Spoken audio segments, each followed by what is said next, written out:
Welcome back to Path of Exile everyone, despite the fact that there wasn't gonna be a video on the game today. Though it's gonna be a bit less in depth unlike the build guides, because today's topic is Herald. Or in this case, his pyromancy enthusiast cousin, Herald? Yes. So for the unaware, to the ones not keeping up with the idea of Herald, it is pretty much a character built around Herald stacking. How do you build around Herald stacking, you may ask? Well, by abusing cluster jewels, specifically the nodes Endbringer, Purposeful Harbinger and Heraldry. Though for this video the focus relies on the two last notables. But before we go any further, as always, if you're new around here and you enjoy the video, be sure to subscribe on the way out. Otherwise, a rating and a comment helps the channel get spread out to the masses. We're on the road to 600 subbers, and with your help, random viewer, we can achieve that goal and beyond. So coming back to these two notables, they've been some of the most controversial mechanics ever added to Path of Exile. Reason being, you get too many DPS and defense bonuses just by stacking them alongside heralds and auras. But in order to achieve this, you normally have to use two voices unique cluster jewels in order to get your medium cluster jewel stacking fix. Though in my case, because I am cheap and to be honest I actually didn't want to spend a lot getting like 5 passive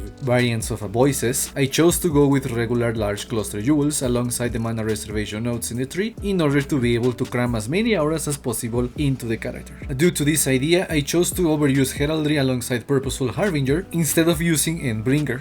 The DPS was there, it was just a matter of getting the defenses, aka the energy shield. And for that, I decided to use Shaper's Touch and stack Strength in order to give the character some much needed energy shield. I also decided to use Doom Quevillari to get some extra damage from the Strength stacking. However, in the end, my version isn't as tanky as the other Herald editions you've probably heard about or seen, and that's because I was playing as a chieftain. And the reasoning behind that character choice is actually a bit scuffed. Originally, I wanted to play Fire Conversion Glacial Cascade as a chieftain. The live version of this concept was barely scraping by the 3 million Shaper DPS, and it required a lot of things that needed crafting or overspending, so I ditched that idea. Instead, I decided to go low life using Chevron's wrappings. This time the DPS did go a bit higher, but I was lacking severe amounts of energy shield. So then I thought, do I invest into unethical usage of Herald jewels? So after deliberating for a good hour, I decided to do that, but after doing the respecking of the Cycloner, I was still lacking the DPS. Glacial Cascade wasn't offering enough damage as I would have liked, so I went back into playing around with Path of Building, and after ravaging the currency stash, I swapped skills to Wave of Conviction and it was smooth sailing from there. Well, kinda.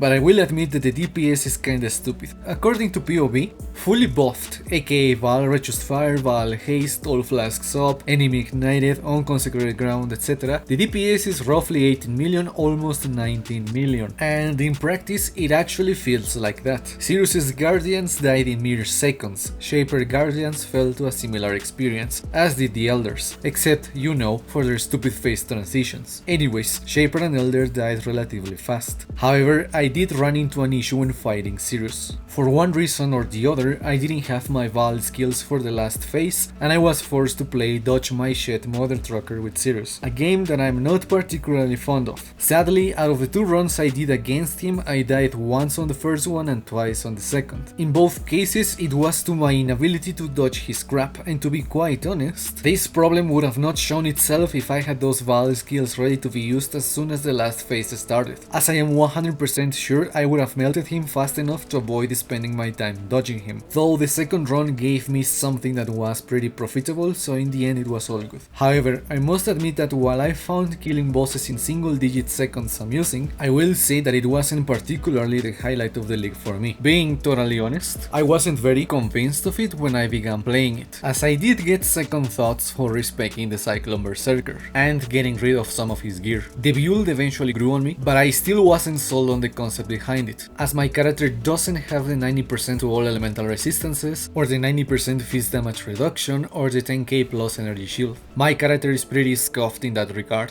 He has the DPS, but it's lacking on the other areas, although the DPS is a bit dependent on the Val skills being up. That, and I was also playing a chieftain, doing some black magic stuff using strength stacking with a Doom Quevillari, etc. It was a mess that resembled a build. It saw success in some areas, but it also wasn't perfect. Since I didn't do a guide with this one, I'm gonna leave the POV in the description below if you wanna give it a shot, and maybe you can try and improve it. Now, I wanna give my opinion on this entire Herald stacking meme thing for a little bit. On one hand, I am glad that I got to experience the meme behind stacking auras and calling it a build. It's dumb. Amusing, funny in some cases, but very dumb. On the other hand, after playing with it for a little bit, I firmly believe that this kind of character simply cannot exist beyond the league. Hell, it was surprising to see that it didn't get gutted the moment the interaction became public knowledge. The reason behind this train of thought is pretty simple. If the Herald stacker is allowed to continue beyond Delirium, that is going to force GGG to balance the game around the defenses and DPS output the character is capable of. This in turn will lead to more Delirium-esque leagues with even more punishing mechanics. Delirium as a whole wasn't well received when it first came out because monster HP and their damage was way overturned. Some say it was GGG's attempt at slowing down players, and I actually believe that. However, what it ended up causing is speeding the game even more, as standing still or going slow during a mirror encounter will end with your character getting deleted in seconds. Personally, I wasn't very fond of Delirium, but that's something that I want to talk about in the league recap, which I will do before the next league. So coming back to the Heralds, sure they are in the fastest mappers, but to a character like that,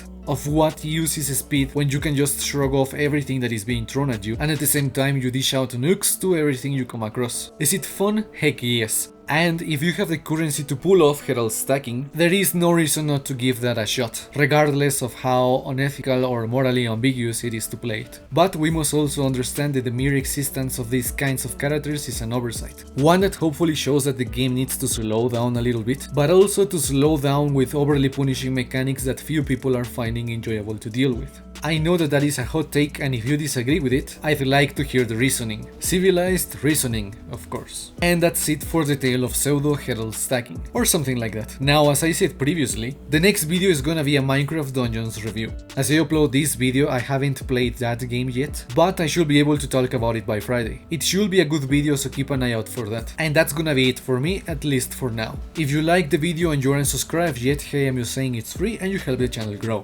Otherwise, a rating and a comment also help a lot. I wanna thank you for watching the video, and I hope to catch you again soon on the next one. Take care, and I shall be back with more content pretty soon. Peace out.